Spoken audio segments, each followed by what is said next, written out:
Alors on va parler de halakha.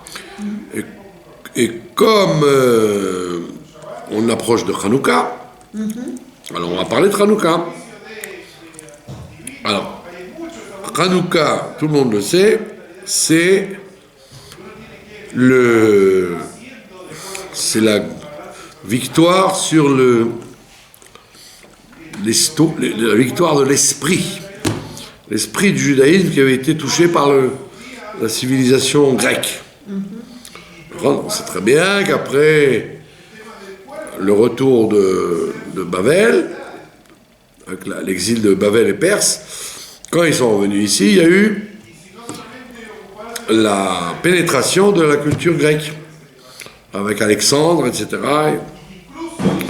Alexandre de Macédoine, et après il y a eu quand il est mort jeune, ces deux généraux se sont partagés le monde. Il y en a un qui a pris le nord, et il y en a un qui a pris le sud. Donc celui qui a pris le nord, il y avait Ptolémée et Séleucus, deux généraux. C'était pas seulement des généraux, c'était des généraux d'immenses armées sur des territoires gigantesques. Mais c'était pour la Grèce? C'était des généraux de Macédoine, des descendants des généraux de Alexandre. Mais ils étaient évidemment, puisque la Macédoine est à côté de la Grèce, influencés par la culture grecque. Et doucement, la culture grecque est rentrée à partir du deuxième temple en Israël. À tel point que ça s'est amplifié qu'il y a eu carrément le choix. Il fallait choisir entre l'esprit grec et l'esprit de la Torah. Et l'esprit grec, c'est quoi? C'est la culture du beau, du beau sur le bien. Peu importe si c'est bien, l'essentiel c'est que ce soit beau. Et donc, Bekitsour, on est arrivé à une situation d'agressivité où les Juifs convertis à la culture grecque, qu'on appelait les hellénistes, ils ont doucement envahi le panorama du monde juif. Et donc il y a eu, comme ils ont interdit la Brit Mila, les fêtes, le Shabbat, etc., et, il y a eu un moment une cassure, il a fallu faire la guerre contre eux, et la guerre s'est terminée avec le fameux miracle de la fiole d'huile qui est restée 8 jours dans le temple. Donc on sait très bien que on compare les deux fêtes de Hanouka avec Purim. On dit que Hanouka, c'est la victoire de l'esprit sur le corps. Alors comme c'est une victoire spirituelle, d'accord, comme le papa du rabbi, le Rav Levi Yitzhak Schneerson, il disait d'où vient la coutume de tourner la toupie à Hanouka et la coutume de tourner la crécelle à Purim. Alors il dit parce qu'à Hanouka on tourne de haut en bas. C'est le haut qui fait tourner le bas. Donc c'est-à-dire la spiritualité qui a triomphé. Et donc le corps a bénéficié de ça, mais c'est l'âme qui était en danger.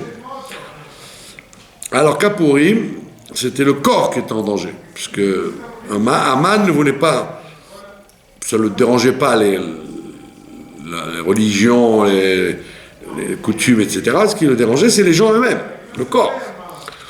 Donc, le remerciement de Hanouka, c'est un remerciement spirituel, alors que le remerciement de Purim, c'est un remerciement matériel. Et donc, il découle de là, dans la halakha, que à Hanouka, on n'est pas obligé d'être habillé en habit de fête. On peut rester en habit profane. Et on n'est pas obligé non plus de manger des repas spéciaux. C'est-à-dire que le corps ne remercie pas, c'est l'âme qui remercie. D'où l'essentiel du Hallel, la prière du Hallel qu'on fait pendant 8 jours, et l'allumage des flammes. C'est-à-dire c'est la spiritualité qui l'emporte sur la matérialité. Et donc quand on allume les bougies de Hanouka, on n'est pas obligé d'être habillé en habit de fête.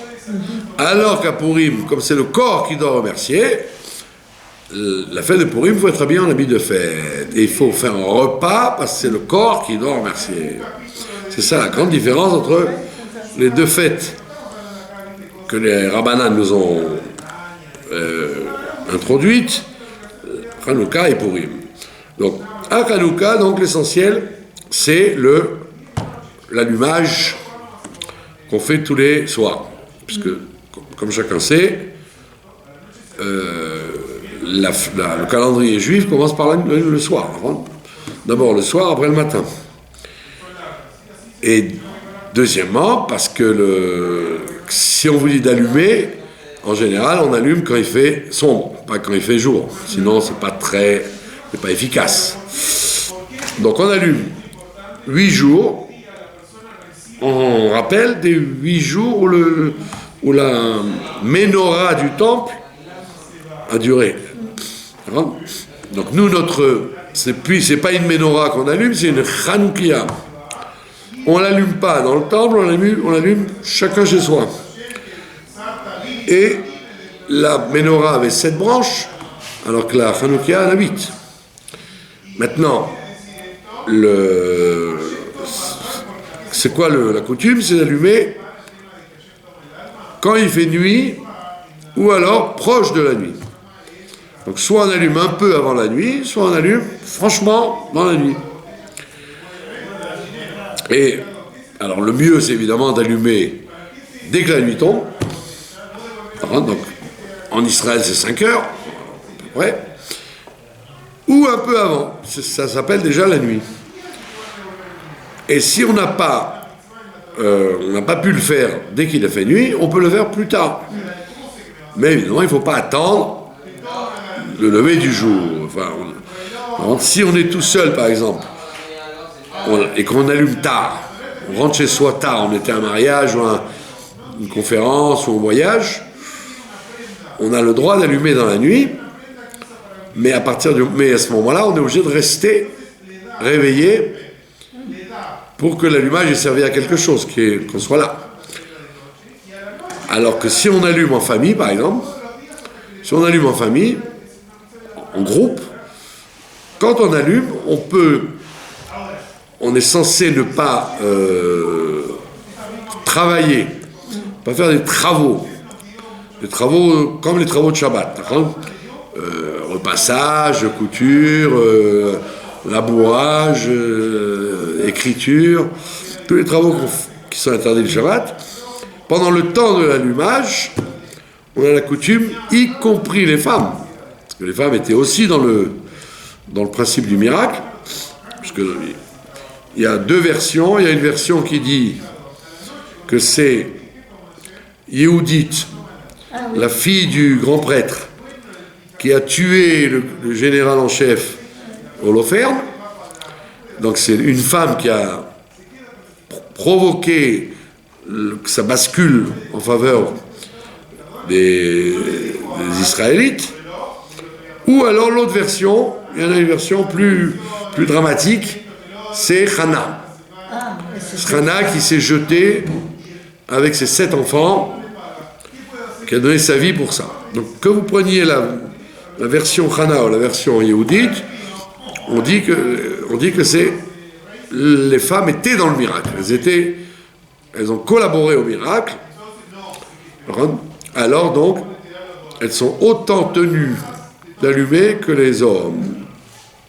À tel point que à égalité, à tel point que si un homme ne peut pas allumer, c'est sa femme qui allume pour lui, ou sa fille, on peut se faire remplacer par une femme. quand on est dans la capacité d'allumer. Ce qui est différent du chauffard, par exemple. Le chauffard, c'est une mitzvah des hommes. Les femmes ne sont pas obligées. Elles peuvent écouter, mais elles ne sont pas obligées d'écouter. Alors que Hanouka, elles sont obligées d'allumer, même si... Et elles peuvent même allumer pour un homme. C'est pas obligé d'écouter le chauffard Non, les femmes ne sont pas obligées ni d'écouter le chauffard, ni de secouer le loulav, ni de s'asseoir dans la soukha, etc. Parce que c'est des mitzvot liés avec le temps. Alors que là, bien que ce soit des mitzvot liés avec le temps, Hanouka, Purim, etc., elles ont été partie prenante de la guerre, de la victoire, etc., donc, et du miracle. Et donc, elles ont une part identique dans l'allumage. Donc, si quelqu'un est seul,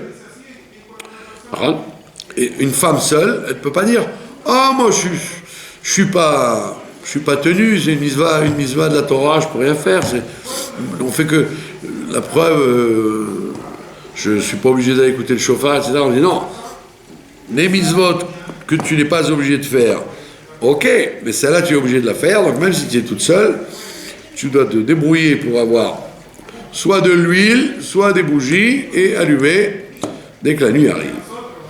Alors maintenant, il y a des séfarades très, spécifiques qui disent si tu as dépassé 5 heures, tu as dépassé la nuit, au début de la nuit, dans la demi-heure qui passe, tu ne peux plus après allumer. Tu peux allumer sans bracha. Mais la plupart des communautés ne disent pas comme ça, elles disent tout le temps qu'il y a quelqu'un de réveillé dans la maison, c'est bon. Pourquoi ? Parce qu'il y a deux options. Soit il y a des gens qui disent qu'il faut éclairer l'extérieur. Donc effectivement, à l'extérieur, avant il était vide, le monde était vide. Les gens rentraient chez eux très tôt. Donc on te dit, dès qu'il n'y a plus personne dans les rues, tu ne peux plus allumer, parce que le but c'est l'extérieur. Mais si tu dis que en état de galoute, il y a beaucoup de gens qui allument à l'intérieur de la maison, pas à l'extérieur, alors ça change. Eux, ils peuvent, puisqu'ils sont à l'intérieur, ils ne dorment pas, donc c'est évident qu'ils ont le droit d'allumer tant qu'il y a des gens qui sont réveillés.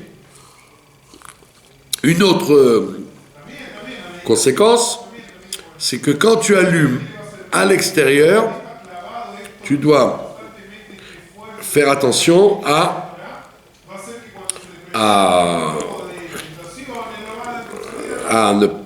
ce que ton extérieur ne soit pas trop loin au niveau visuel. Par exemple, si tu habites en étage, si ton appartement est au-dessus de 10 mètres de haut, alors tu ne peux pas allumer à l'extérieur puisque ça ne sert à rien. Parce que quand on estime dans le Talmud, on dit que au-dessus de 10 mètres, l'œil n'attrape pas. À moins que ce soit une énorme Hanoukia, comme celle qu'on allume aux Champs-Élysées ou à Manhattan. Sinon, une Hanoukia privée de maison, si tu es au-dessus de 10 mètres, on ne te verra pas. Donc ça ne servirait à rien de la mettre à la fenêtre si tu es au-dessus de 10 mètres. Maintenant, si tu habites en rez-de-chaussée ou en dessous, tu peux la mettre à l'extérieur. Maintenant, il y a beaucoup de gens qui n'allument pas à l'extérieur, mais ils allument à l'intérieur. Alors, où ils allument ? De préférence, ils allument à un endroit où il y a une porte, où la mezouza est à droite, quand on entre, et la Hanoukia est à gauche. J'avais comme dit le Talmud, pour être entouré de mitzvot. Donc ceux qui allument à l'extérieur, donc ça les préoccupe pas trop de savoir si la mezouza est à gauche et la Hanouka, puisque de toute façon ils allument vers l'extérieur, donc celui qui allume à la fenêtre, il allume à la fenêtre. À la fenêtre, il n'y a pas de mezouza à la fenêtre. Mais s'il allume à l'intérieur, Alors lui, il doit pas. Bien sûr, il pourrait être quitte. C'est pour ça qu'on fait pas de guerre là-dessus. Tu peux être quitte même si tu la mets sur la table, même si tu la mets au mur. Les gens, ils accrochent par exemple au mur.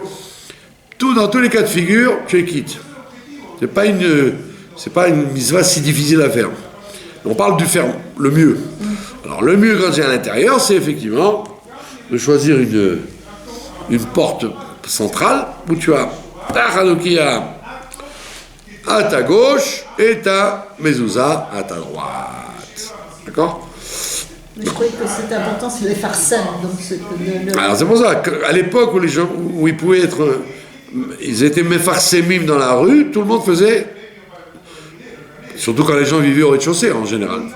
Ils avaient des cours et des patios, ils vivaient au rez-de-chaussée. Mais dans les temps modernes, les gens sont de plus en plus en hauteur, des tours et des tours et des tours. Donc si tu allumes trop haut, ça ne sert à rien de la mettre à la fenêtre, puisqu'il faudrait se tordre le cou pour voir la... Alors il y en a qui disent effectivement sur les périphériques, il y a des voitures qui passent, etc. Ou alors quand tu es en pente, ton immeuble est en hauteur, des quartiers comme ça. Donc c'est vrai qu'on te voit... Bon, c'est valable. Mais si déjà tu dois rentrer dans une discussion, par exemple, si tu sais que tu dépasses 10 mètres et tu as compté sur les voitures ou les gens qui passent, tu peux aussi le faire à la maison chez toi. Surtout que, comme disent les Rishonim, ils disent qu'à l'époque, la galoute n'était pas si noire que ça, donc on pouvait se permettre, la maison était lumineuse, donc il fallait éclairer l'extérieur. Mais qu'aujourd'hui, la galoute étant bien portante, grasse comme il faut, déjà éclaire l'intérieur. Ton intérieur lui-même, il a besoin de lumière. Alors avant d'aller réparer Pierre et Paul dehors, répare déjà Jacob et Moshe dans la maison. Ouais, donc c'est deux visions des choses. Mais quoi qu'on fasse, tous les deux sont valables. Alors, évidemment, en Israël, il y a beaucoup de gens qui allument à l'extérieur, en bas de la maison, devant l'entrée ou dans la... De regarder pendant une demi-heure. Il n'y a pas besoin de regarder pendant une demi-heure. Il y a besoin de ne rien faire d'autre. C'est ça. La preuve, c'est que les femmes ou les garçons, les filles font des beignets à la cuisine pendant la demi-heure. Et bon, ils ne se mettent pas devant la Hanoukia pour faire leur beignet. D'accord? L'essentiel, c'est de ne pas faire quelque chose qui te fasse oublier le... Alors, j'ai dit ça devant des hommes, ils m'ont pris à la gorge. Alors on dit, vous direz à vos femmes de ne pas repasser les chemises ou de ne pas coudre vos chaussettes. Ils m'ont dit, toute l'année, les lumières de Hanouka sont allumées chez nous. Toute l'année, nos femmes ne repassent pas nos chemises et ne reprissent plus nos chaussettes. Ah bon, c'est Comme ça, ils disent. Ben oui. Donc on parle de... Pourquoi? Parce que les femmes auraient tendance... On dit, bon, ça va, bon, ils ont allumé, bon, j'ai beaucoup de travail. Je dois taper une lettre, je dois... On te dit, non, pendant la demi-heure de l'allumage, tu dois te concentrer. Mais on parle que de la demi-heure d'allumage. On ne t'oblige pas à rester tant que c'est allumé. Parce qu'aujourd'hui, avec les nouveaux systèmes... Une demi-heure, des fois, les gens disent, dans l'Arlaot, je vois des gens qui se mettent devant... Aujourd'hui, avec les... Une demi-heure, on se met, mais on n'attend pas que je sais que la Voilà. femme bouge. Théoriquement... Ah, mais c'est bien. Oui. Pourquoi c'est bien? Je veux dire, je vais donner un secret. Un secret de la fête. Le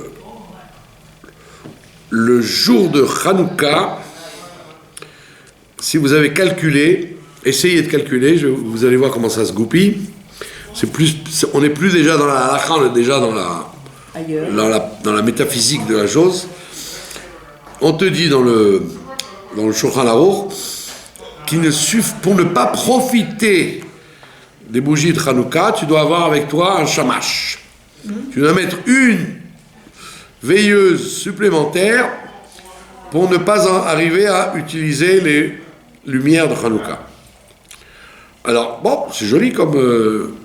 mais profondément, quand vous faites le calcul, les bougies de Hanouka toutes seules, ça fait 36.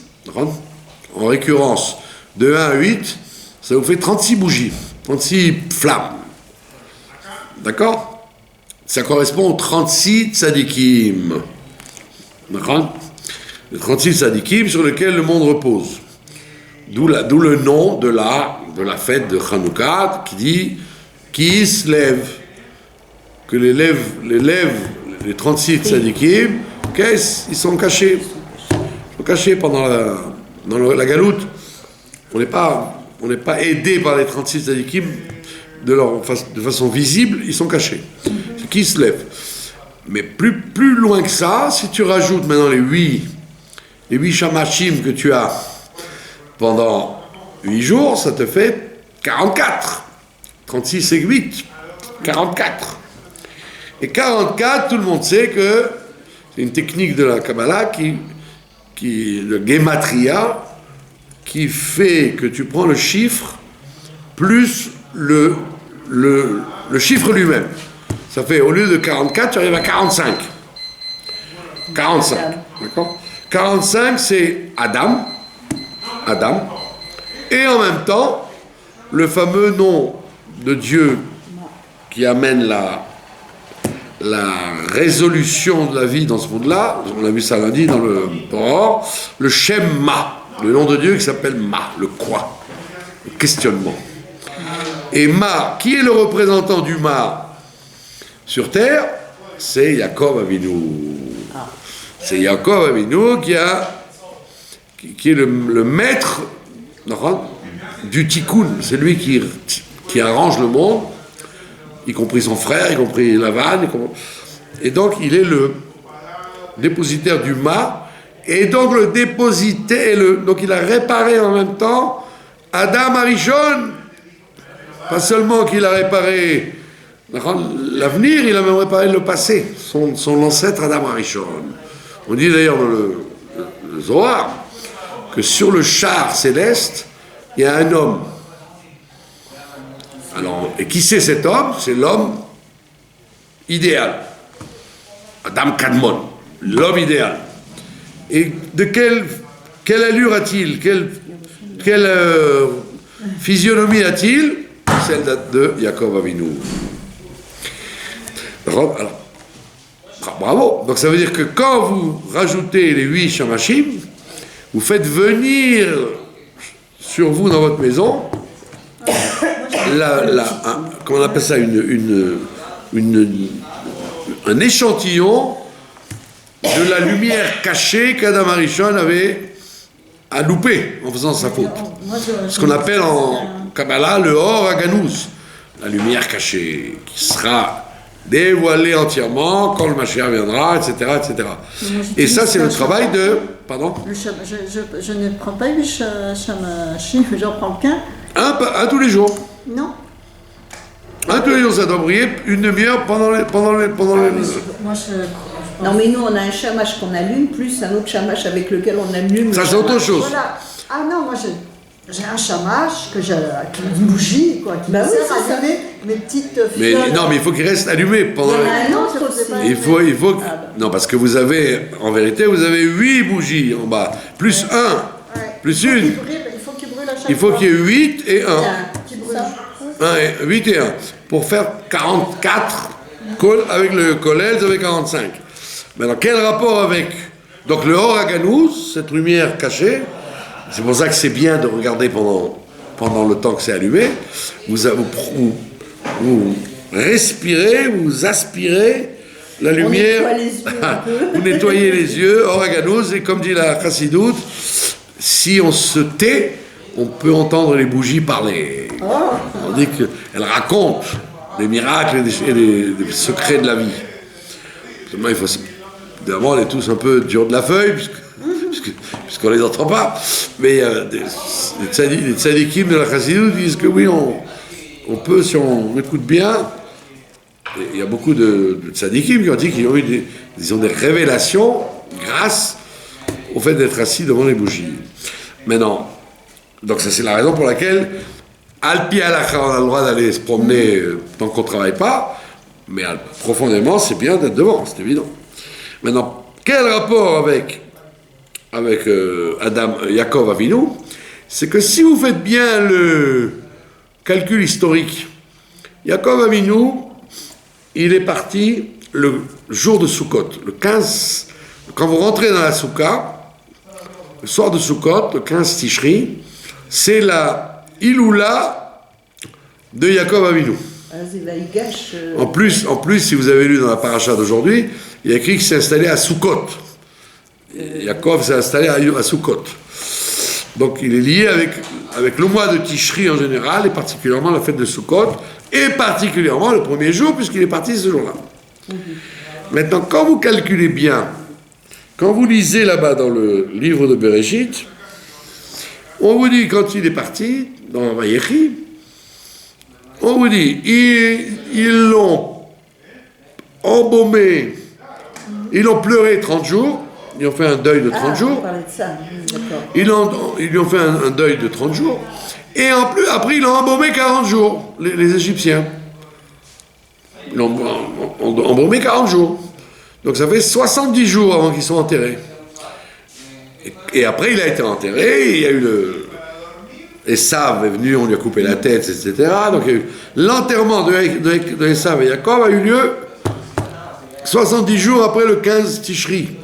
Ça tombe quand, 70 jours après le 15 Tishri? Ça fait le 25 qui se lève. Le jour de Hanouka, c'est en même temps le jour de l'enterrement des deux frères. Donc c'est encore une fois Yaakov Avinu. Donc c'est pour ça qu'on a besoin de ce Yaakov Avinu, de ce shamash pour boucler la boucle, comme on dit chez nous. Qu'est-ce qui a coupé la tête à ça? Il s'appelait Hushim, le fils de Dan. Donc on voit bien qu'il y a quand on gratte un peu dans la tradition, on voit qu'il y a des recoupements qui nous subodorent que la Torah et la tradition ne sont pas d'origine humaine. Donc, il y a trop de choses qui se recoupent de façon bizarre. Voilà, donc c'est bien de regarder les flammes et de ne pas faire autre chose. Maintenant, c'est 8 jours. Maintenant, si vous avez raté la nuit, alors vous avez raté. Vous ne pouvez pas rattraper le jour. Maintenant, si quelqu'un a raté un jour, il ne doit pas dire « Ah, ben j'ai raté, ça y est, c'est fini. » Comme quand on compte l'Homère. Non, si tu as raté un jour, tu peux te refaire demain. Parce que tous les jours, c'est un nouveau monde. Tous les jours, c'est une nouvelle mitzvah. C'est pour ça qu'on dit tous les jours la bracha chez Hassanissim. Chez Hassanissim, qui a fait des miracles. C'est-à-dire que tous les jours, il y a une succession, une surenchère dans les miracles. C'est pas j'ai raté un jour, donc la chaîne a été coupée, je ne peux pas rattraper. Non, c'est pas une chaîne. C'est pas une chaîne. C'est pas parce qu'ils sont 8 jours qu'ils sont l'un dépendant de l'autre. La preuve, tu ne dis pas aujourd'hui c'est le 4e jour. Tu allumes 4 bougies sans dire que tu allumes le 4e jour. Donc l'un n'est pas lié avec l'autre. Et c'est pour ça, si quelqu'un il fait une grande teshuva le 8e jour et dit tiens, j'ai pas allumé toute la fête, je vais allumer le 8e jour, il allume 8 bougies et il dit Sheikh Yanou, et il dit comme s'il avait fait le 8 jours. Il ne peut pas dire j'ai perdu le premier donc j'ai raté la suite. Il y a quelque chose qui est très fort là-dedans. Ça veut dire qu'il n'y a pas de. C'est Pessar Chéni. Ouais. Ça veut dire qu'à chaque fois on lui fait un Pessar Chéni. On lui dit tu n'es pas. Chaque jour a une force. Ne commence pas à dire que c'est un enchaînement. J'ai raté le début, j'ai perdu le. Non, c'est pas comme un. Voilà. Comme Dieu renouvelle le monde chaque instant, toi aussi on te donne la possibilité d'éclairer et de recevoir la lumière à chaque instant. Voilà. Donc maintenant, est-ce qu'il faut allumer chez les séfarades du Rav Ovadia Yosef, il y a une contradiction interne,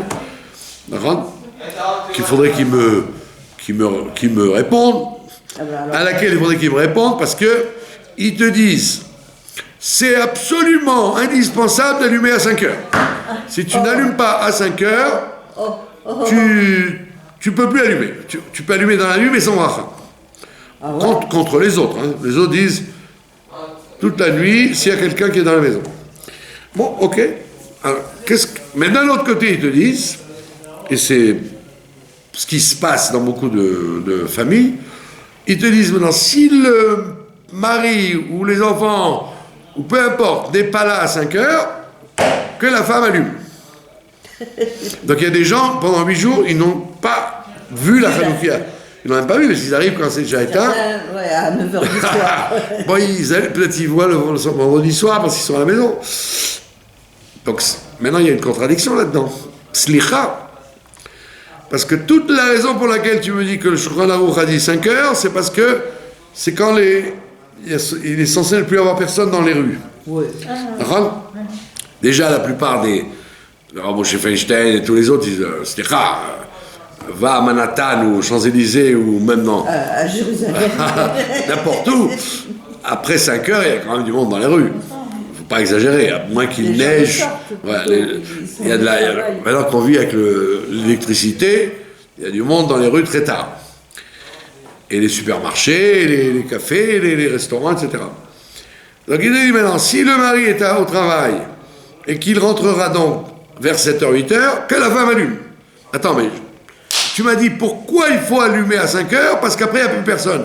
Mais si le mari n'est pas là, c'est qu'il est bien dehors. Et il n'est pas le seul, il y a des tas de gens qui sont dans les bureaux et au travail, et donc ça veut dire qu'il y a du monde dans les rues. Alors comment tu me dis qu'à 5h il n'y a plus personne dans les rues?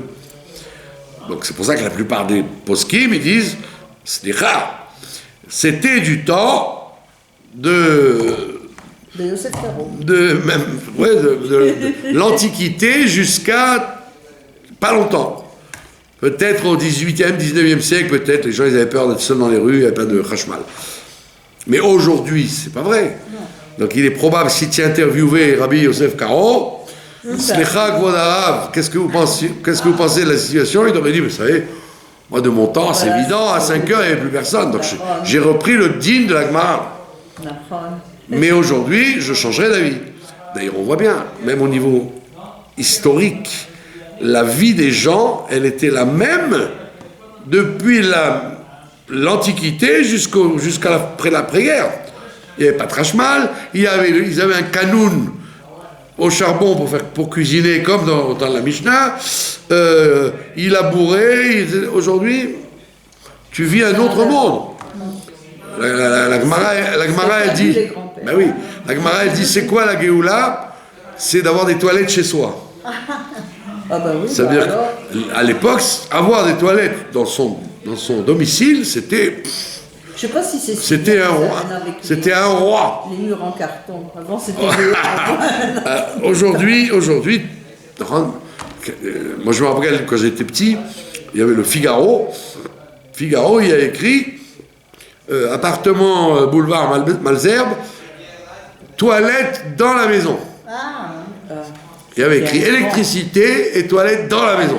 Ça veut dire quoi? Ça veut dire qu'il y en avait qui avaient la toilette dans la cour en bas ou sur le palier. Donc ça veut dire qu'on voit bien qu'on est dans un monde maintenant, un monde spécial. Le monde de la Géoula. Donc maintenant, si tu viens me dire que 5 heures après c'est trop tard, ça fait un peu bizarre. Même dans les quartiers dortoirs d'Israël, il y a quand même des gens qui passent et qui Non, mais les dortoirs, ils viennent se coucher à 9h du soir. Ils viennent pas se voilà, coucher à c'est ça. 5h. Donc c'est pour ça que c'est un peu tiré par les cheveux, cette théorie, surtout qu'elle se contredit elle-même, puisqu'elle dit que le mari est dehors. Et qu'est-ce qu'il fait dehors? Donc ça veut dire qu'il y a du monde dehors. Vous allez dans les tours, les tours de high-tech à Tel Aviv, etc. Il y a des milliers de gens qui sortent à 7h, 8h. Voilà, ça c'était pour la halakha. C'est qui ce Rav qui dit ça? Rabbi Yosef Karo, c'est la famille du Rav Ovadia Yosef. C'est des grands tenanciers de la chita pure du Rav Ovadia Yosef. Alors, mais C'est un peu... vous pouvez toujours demander, il a des... Non mais... Ah oui, il faudrait lui dire... Non, parce qu'il parle le samedi soir à la radio. Et donc il va sûrement soulever cette question. Alors, s'il la soulève pas, il faudrait la... Bon, On peut Bekitso... poser la question. Ah oui, ce serait intéressant de voir comment vous mariez la contradiction Oui. de dire qu'il n'y a personne, et justement, c'est justement parce qu'il n'y a personne que vous faites allumer la femme.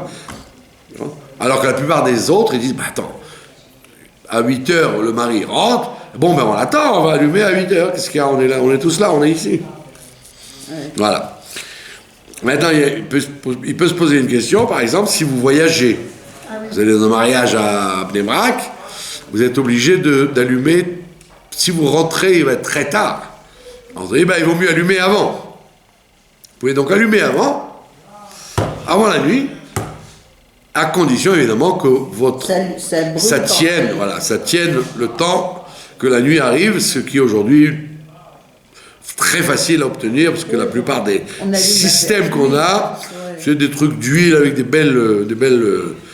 beaux flotteurs, ça crépite pas, ça fait pas... Avant, vous aviez les gens utilisaient des chiffons, des chemises, de vieilles chemises pour faire des mèches.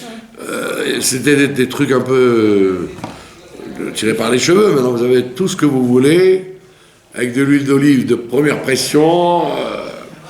Vous allumez comme les rois, quoi. Voilà. Donc à ce moment-là, si on est obligé d'aller dans un mariage et qu'on ne veut pas rater le mariage, alors on peut allumer avant, à condition que ça tienne, même si vous n'êtes pas là, quoi. Ça tienne la demi-heure de la nuit, 5h à 5h30. Voilà. Ça, c'était le côté halachique. Pendant la guerre du Golfe, si vous vous rappelez, non, vous ne vous rappelez pas la guerre du Golfe, en 81, elle était aussi une élève toute seule. Pendant le mois qu'il y avait la guerre du Golfe, alors c'était comme Hanouka, à 3h de l'après-midi, il n'y avait plus personne dans les rues. Ah oui, parce que les sirènes, ils attendaient les scuds à partir de 3h, 4h.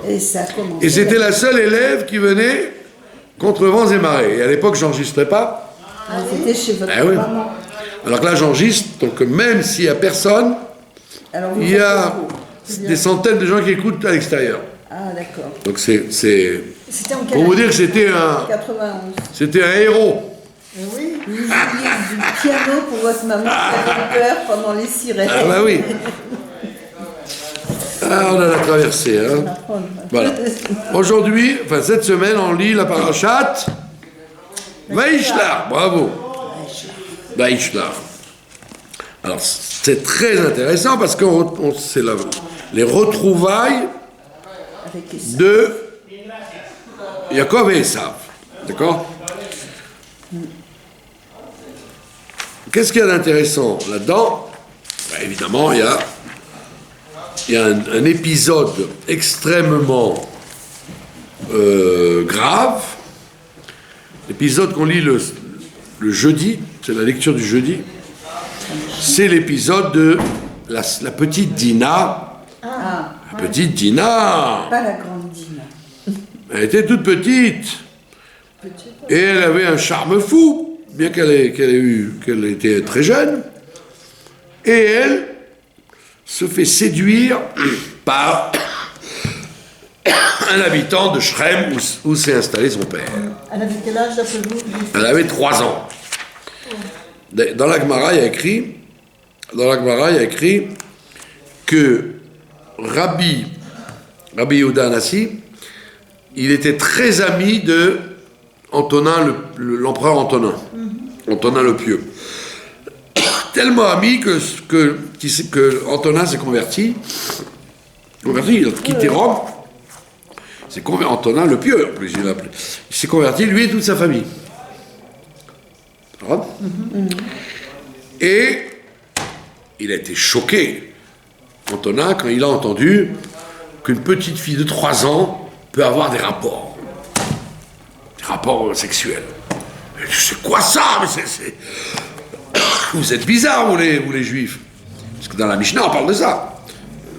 Quand elle peut se marier, quand elle peut dire non si on veut la marier, quand elle peut hériter, etc. Donc, 3 ans, et puis alors on voit dans le Tanakh, Rivka 3 ans, Rachel 3 ans, qu'est-ce que c'est que ça? Et Dina, 3 ans. Alors, Rabbi était très grand sage. Il dit, appelle ta fille. Il dit quoi? Appelle ta fille. Alors, la fille d'Antonin, elle vient. Quel âge elle avait? 3 ans. Hein? Alors, Rabbi lui dit, est-ce que tu pourrais te marier maintenant? Elle dit, bien sûr. D'ailleurs, je ne veux pas traîner. La fille de l'empereur, qui était une princesse, quoi. Alors, il dit, tu vois, au lieu de dire, non, mais non, j'ai mes poupées, j'ai pas le temps de... Qu'est-ce que tu veux me marier maintenant? J'ai mes poupées, j'ai d'autres chats à fouetter que de me marier. Elle dit, je veux pas me traîner. Et Rabbi dit à Antonin, tu sais, la petite fille, quand elle se marie, elle doit utiliser des protections. Parce que si elle est enceinte, elle meurt. Il ne faut pas qu'elle soit enceinte avant l'âge de 10 ans. 10 ans, 12 ans. Ça veut dire quoi? Ça veut dire qu'elle pouvait se marier, avoir des rapports. Mais on évite que le rapport soit productif de peur qu'elle en meure. Ça veut dire que c'est possible, mais c'est dangereux. Alors, nous, ça nous choque aujourd'hui parce que les gens vieillissent beaucoup. Ouais, les gens vieillissent, mûrissent beaucoup plus tard qu'avant. Victor Hugo, Cosette, à 6 ans, elle travaille. Hein.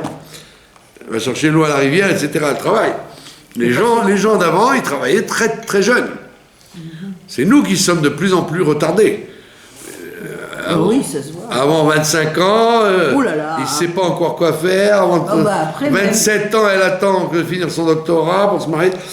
Mais à l'époque, les gens étaient très mûrs, très jeunes. Encore si c'est d'attendre. Donc la petite Dina, pour revenir à nos considérations, se fait séduire. Vous aurez dit, c'est un drôle de bonhomme. Et non, elle devait être très mûre, cette fille-là.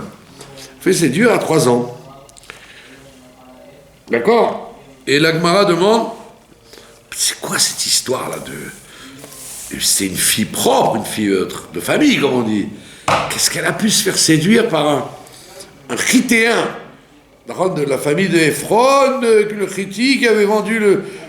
Donc c'est un des 7 peuples qu'on ne voulait pas fréquenter. Comment se fait-il qu'elle ait pu être séduite? Comment se fait-il? La Gemara répond, ah, tu sais pourquoi? Parce que quelques mois avant, quand Yaakov a pris rendez-vous avec son frère, il a caché sa fille dans la caisse. Il ne voulait pas que Esav la ziote, comme on dit, la repère. Il l'a mise dans une caisse fermée. Quand il a demandé, il a dit, je veux voir ta famille. Donc il a présenté toute sa famille à son frère, mais sa fille, il s'est bien caché de la lui présenter, il l'a planqué dans la caisse. Et le Midrash nous dit, il a été puni pour ça. Parce que c'était une fille qui a été d'une telle personnalité que ce que lui ou son père et sa mère n'avaient pas pu faire, elle l'aurait fait probablement. Elle aurait changé le monsieur Esav, parce que ce que femme veut, Dieu le veut. Vous connaissez le proverbe? Ce que femme veut. Et donc on dit, c'est très embêtant ce qu'il a fait Yaakov, parce qu'il a bloqué la teshuva de son frère. Parce que quand tu veux faire quelque chose dans la vie, tu dois essayer tous les moyens possibles. Honnête, bien évidemment. Donc, il a prié pour son frère. Il était prêt à la guerre. Il était prêt au cadeau. Mais la chose qu'il n'a pas faite, c'est de lui présenter sa fille. C'est vrai, si vous m'avez demandé à moi, j'aurais dit, c'est 3 cadenas que j'aurais mis pour pas qu'elle se marie avec Esav. Ça fait peur. Un homme qui a ni foi ni loi, etc., un vieillard en plus, il était très vieux. Qu'est-ce qu'elle aurait fait avec... J'aurais dit, excusez-moi, je préfère éviter. Mais on voit que lui, Jacob, il a voulu éviter ça et il est tombé pire. Parce qu'au moins, son frère, c'était un homme, un noble, fils de Rivka et de Yitzhak, frère de Jacob, c'était un personnage noble, bien qu'il était crapuleux dans ses actes. Mais l'autre, non seulement c'était un homme crapuleux dans ses actes, mais en plus il faisait partie des gens maudits des Cananéens. Donc avec des midotes dégoûtantes. Des midotes dégoûtantes. Par exemple. Ben, midotes. toutes les corruptions morales Sont connus, que les gens, ils ont. Ouais. Les gens sont... Même dans l'histoire oui. Ragul, les Cananéens, c'était Bien sûr. des gens dépravés. Vous avez étudié Il y avait l'histoire en France, on n'a pas ça. Hein. Il y avait un journaliste qui avait dit à un Palestinien, il dit, vous êtes, il n'y a pas longtemps que vous êtes là. Alors le Palestinien, il dit, mais nous sommes les descendants des Cananéens. Ah ben justement. Alors il lui dit, mais justement, quand on connaît la Bible, les Cananéens ne sont pas des gens très respectables. Hein. Vous ne devriez pas dire que vous devriez cacher que vous descendez de ces gens-là. Bon, il raconte n'importe quoi, évidemment, parce que les Cananéens ont disparu. Donc, qu'est-ce qui se passe? Ça veut dire qu'à ce moment-là, alors évidemment, toute la famille est en émoi, d'accord? Ils sont en émoi. Comment une telle chose s'est passée? Et on voit bien c'est pas qu'il la crie, ou ils disent où tu étais, qu'est-ce que tu nous as fait? À elle, ils disent rien. Ils ont compris qu'il y avait un décret divin à cause, et Jacob a compris que c'était à cause de ce qu'il a fait avec son frère. Ça veut dire que dans la vie, tu dois faire très attention à savoir le prix à payer des choses. Il faut être méritant dans la vie. C'est très dur d'être méritant. Accumuler des mérites, c'est pas évident. Surtout dans la galoute, dans le principe de la galoute, où il y a les forces du mal qui veulent l'empêcher, toujours. Donc lui, Jacob Avinu, il aurait dû prendre ce risque. C'est dur à comprendre, mais il aurait dû prendre ce risque. D'accord? C'était dans son rôle d'homme de réparation, il répare tout, il aurait dû, tant que sa fille était sous sa coupe, puisqu'après un certain âge, la fille ne dépend plus des parents, d'accord? Jusqu'à, en tous les cas, à 3 ans, à l'époque du Talmud, jusqu'au Talmud, un père pouvait marier sa fille sans lui demander son avis. D'accord? Et elle l'acceptait parce qu'elle pensait que c'était bon pour elle. Donc, il aurait, entre guillemets, baratiné sa fille pour accepter de se marier avec Esav. Et elle, qui n'était pas une béni-oui-oui, qui ne se laissait pas faire, elle aurait dit, qu'est-ce que tu crois que je vais me laisser faire avec lui? Ouais, je me marie, t'inquiète pas, je vais le mater. D'accord? Et il n'a même pas voulu essayer. C'est ça qu'on lui reproche. Il n'a même pas voulu négocier. Il aurait pu négocier avec sa fille en lui disant, écoute, voilà, tu sais bien que je suis là pour faire le tikkun dans ce monde-là. Or, je ne peux pas faire un tikkun de mon frère, mais toi, oui. En plus, le Talmud nous dit qu'elle ressemblait étrangement à sa mère, Léa. Et Léa était d'une personnalité très forte. Donc, comme la mère ressemblait à la fille, elle avait d'autant plus de chances de réussir ce que Jacob n'a pas pu faire. Et donc, c'est ça qu'on lui reproche. D'accord? Donc déjà, vous voyez que dans la vie, quand vous êtes dans le monde de la Kedusha, on vous juge au fil, au petit fil. Et pas un grossier, ouais, c'est à peu près, il est bien à peu près, allez, on vous laisse tranquille. Non, dans le petit fil, c'est ce qu'on appelle Mida, Keneged Mida. Mesure pour mesure. C'est très embêtant. C'est beau, parce qu'en fait, s'il arrive quelque chose, vous savez exactement que c'est la correspondance de quelque chose que vous avez fait, dans le bien ou dans le mal. Aussi bien dans le mien. Il ne faut pas jouer comme les gens disent « Ah, par hasard, j'ai eu de la chance, ça s'est bien passé. C'est pas par hasard que tu as eu de la chance, c'est parce que tu as du mérite. Donc on t'a donné une chose en fonction de tes mérites. Et dans le sens contraire. Donc déjà, Aleph, que dans la Kedusha, il faut accumuler les mérites. Mais le problème, c'est que si tu te rates, d'accord, tu loupes un petit chouïa, un tout un petit millimètre, eh ben, tu peux le payer très cher. Ah oui. Et la preuve, c'est que voilà, ils sont obligés de faire tout un sipour, et ils y vont pas de même ordre, ils tuent tout le monde, carrément.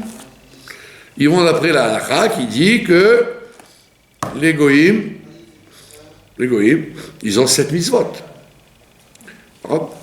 Et jusqu'au Matan Torah, après Matan Torah, c'est nous qui devons leur apprendre les 7 mitzvot. Ils ne sont pas censés savoir. D'accord ? On a encore un progrès du monde moderne.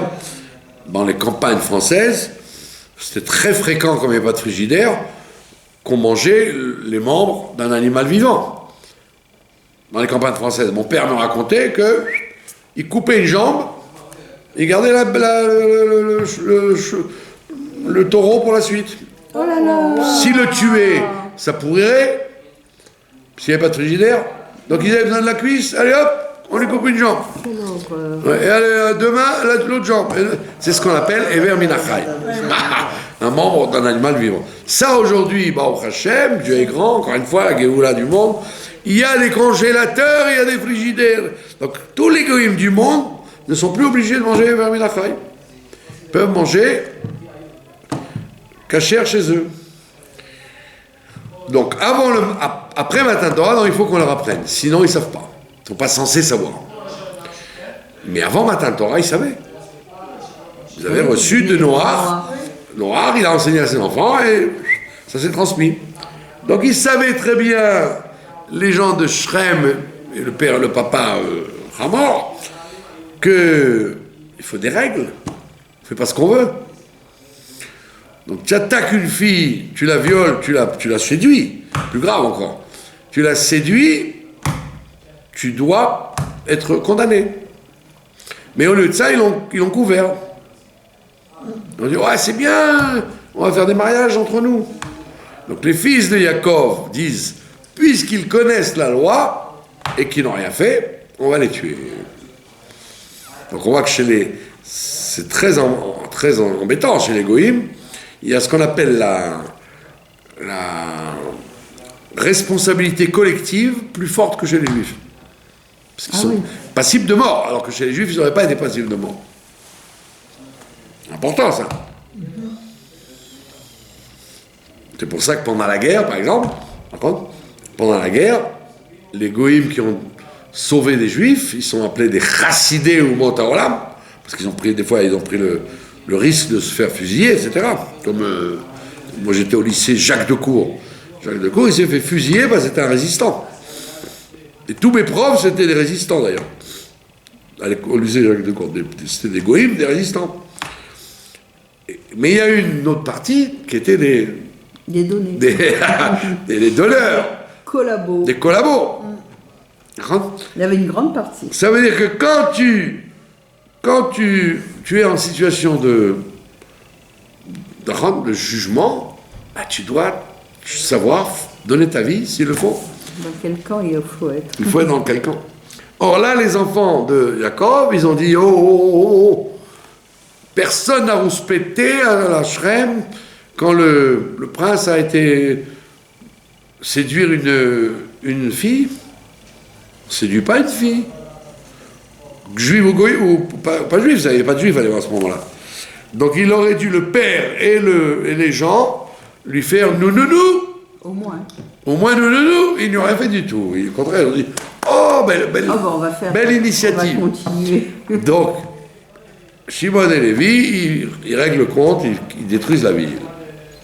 Et Jacob, il dit aïe, vous m'avez cassé le travail parce que les gens vont dire c'est quoi ces gens-là?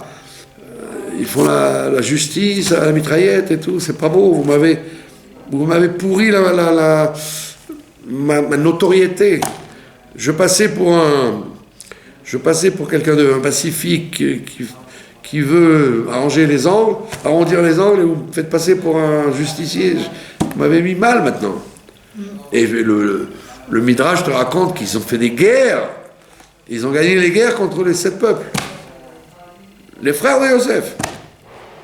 C'était le Far West.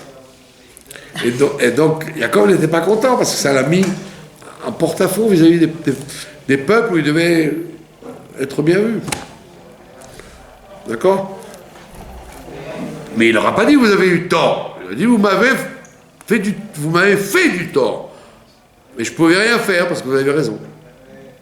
Donc on voit que cette histoire-là, les conséquences lointaines d'un acte apparemment anodin, de dire bon écoute Dina, tu sais quoi, rentre dans la caisse, il y a quelques heures à passer, je voudrais que ça se passe bien. Et ça a entraîné une situation de tension entre les 7 peuples et lui. Plus la catastrophe qu'elle est tombée enceinte de ce monsieur-là. C'est encore. Vous auriez dit, attends, mais tout à l'heure on a dit avec Rabbi Yehuda qu'une petite fille de 3 ans, il ne faut pas qu'elle tombe enceinte sinon elle risque de mourir. Eh bien on voit qu'elle a eu un nez, qu'elle n'est pas morte. Asnat, voilà, la petite Asnat. Et que comme on avait honte, donc ils ont caché sous le tapis le problème, et donc elle s'est retrouvée en Égypte, etc. Donc c'était une tâche sur la famille de Yaakov.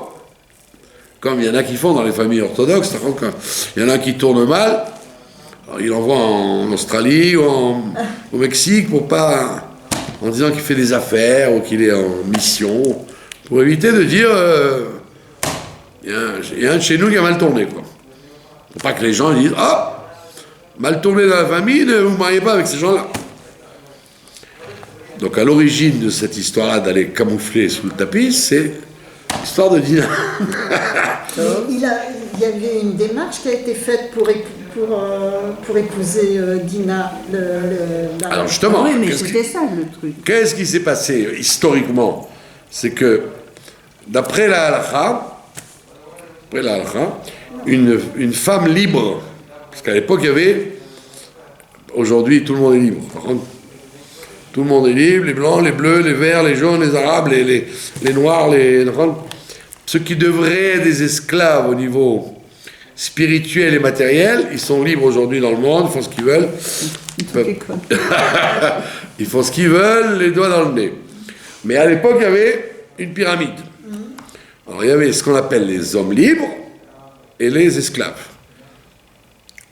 C'est pour ça que d'ailleurs Rachi ramène ça à la fin de la paracha d'avant, parce que Rachel et Léa étaient 2 femmes libres, mais leur servante, c'était leur sœur. Mais comme elles n'étaient pas les filles de femmes libres, elles étaient elles-mêmes des servantes. Le fait d'être libre ou servante, ça se passait de génération en génération. Et quand il y a eu la Révolution française, justement, parce que la Révolution française, elle est venue casser ça. Parce que les nobles, le roi et les nobles, ils disaient, mais nous n'avons rien à voir au niveau du sang avec les bourgeois et les serfs et nous, ça nous paraît scandaleux que les nobles se distinguaient des autres. Mais c'était comme ça dans la mentalité humaine. Et c'était pas idiot. C'était pas idiot. Oui, non, ce que je veux dire, c'est que à Shrem, là... Attendez que je finisse. Vous interviendrez après. Donc, qu'est-ce qui se passe? Oui. Pour une surprise, c'est une surprise. Qu'est-ce qui se passe? C'est que, comme Bila et Zilpa ont un digne de servante, d'accord? Alors que Rachel et Léon ont digne de femme libre, des maîtresses, quand il s'en va, Jacob, Lavan le rattrape, il lui dit Abanim Banai Benot Benotai. Il répète 2 fois Benotai. Et Rachid dit pourquoi il dit 2 fois Benotai? Il dit parce que aussi bien, c'est un démocrate, c'est un Biden, aussi bien les